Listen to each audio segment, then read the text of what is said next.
여러분, 3년 전에 비트코인 가격 변동이 어떻게 일어났는지 혹시 기억하시나요? 채굴자들이 비트코인을 팔았고, 어떤 유명 인사가 무슨 말을 했고, 이런 이슈들이 가격 변동에 큰 영향을 미쳤습니다. 물론 지금도 이런 영향은 많이 남아있지만 최근엔 새로운 고래가 등장하면서 우리가 투자할 때 참고해야 할 지표도 많아졌습니다. 네, 지금부터 도기자의 한 주 정리해서 알아보도록 하겠습니다. 네, 지난 한 주 동안 비트코인 가격이 롤러코스터를 탔습니다. 지난 1일에는 43,000달러 선까지 떨어졌던 비트코인 가격이 최근엔 다시 5만 달러 선을 회복하면서 상승세를 보이고 있는데요. 이러한 움직임에 대해 다양한 분석 기사가 나왔습니다. 저는 이 중에서 예전과 다른 포인트 하나를 발견했는데요. 바로 미 국채 10년물 금리가 상승하자 비트코인 가격이 떨어졌다는 분석입니다. 우선 기사부터 보시겠습니다. 네, 미 국채 금리의 휘청인 비트코인 대응 포인트 2가지라고 나왔습니다. 강력한 매수 시그널이 있었지만 비트코인 가격이 곧바로 상승하지 못하고 급락한 이유는 무엇일까? 원인은 거시 시장에 있었다. 애널리스트들은 미국 10년 국채 금리가 증가하면서 주식을 비롯해 암호화폐 시장에서도 투자금들이 빠져나갔다고 보고 있다. 라는 기사입니다. 자, 국채 금리가 상승하면 상대적으로 위험 자산인 주식의 자금은 빠집니다. 보통 빠지는데요. 왜냐하면 상대적으로 국채는 국가에서 발행하는 채권이잖아요. 그러니까 좀 더 국채 금리가 인상을 한다는 건 보다 좀 더 안정적인 국채로 자금이 흘러 들어갈 수도 있고, 또 국채 금리가 상승한다는 건 시장의 금리가 상승한다는 걸 선반영해서 이렇게 움직이는 거기도 하거든요. 그렇기 때문에 사람들 입장에선 은행에 넣어두면 이자를 더 많이 받을 수 있겠다라는 그런 움직임이 발생을 하는 거죠. 그래서 상대적으로 위험 자산인 주식에서 돈을 빼서 이런 식으로 움직이려는 경향이 발생할 수 있습니다. 이런 시장의 흐름에 비트코인도 영향을 받았다는 게 이 분석의 요지입니다. 과거와는 달리 비트코인 시장 참여자가 변했기 때문에 이런 분석이 나오기 시작한 건데요. 미 국채 금리에 민감하게 반응하는 건 미국의 기관 투자자들입니다. 즉, 기관 투자자가 이 시장에 많이 유입이 됐기 때문에 이들이 신경 쓰는 거시경제의 흐름이 비트코인 가격에도 영향을 미치기 시작했다는 겁니다. 기사를 보시면 이 기사에서는 그런 새로운 고래를 스마트 웨일이라고 표현했어요. 자, 스마트 웨일의 등장.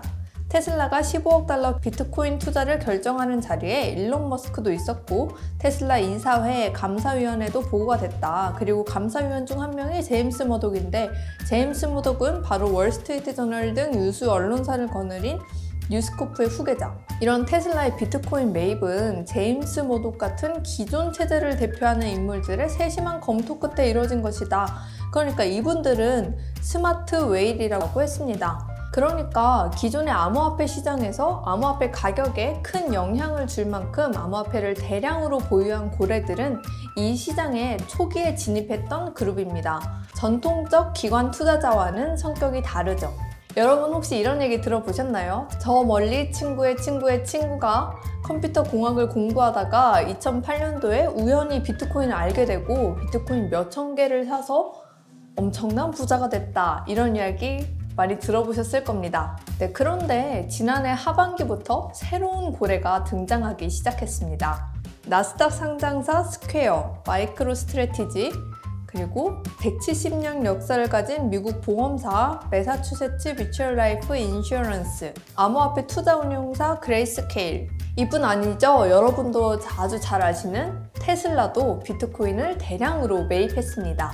새로 등장한 고래들은 어떤 특징을 갖고 있을까요? 무엇보다 금융시장의 고수라는 점입니다. 돈의 흐름을 간파하고 있죠. 이들이 비트코인에 투자한 계기만 봐도 알 수 있습니다. 코로나19 여파로 정부에서 대량으로 부양책을 내놓자 인플레이션 해지 수단으로 비트코인에 눈을 돌리기 시작했습니다. 현금을 보유하고 있는 것보다 그 돈으로 차라리 비트코인을 갖고 있는 게 더 이득이라고 판단한 거죠. 그러니까 결론은 앞으로 암호화폐 투자를 할 때는 기관 투자자들의 움직임에 영향을 주는 거시경제의 흐름까지 찬찬히 살펴봐야 한다는 겁니다. 네, 사실 그런데 이게 쉽지만은 않은 일입니다. 업계에서도 예측하는데 어려움을 겪고 있는데요. 지난 3일 미국 국채 금리가 상승하면서 나스닥은 2.7% 급락했습니다.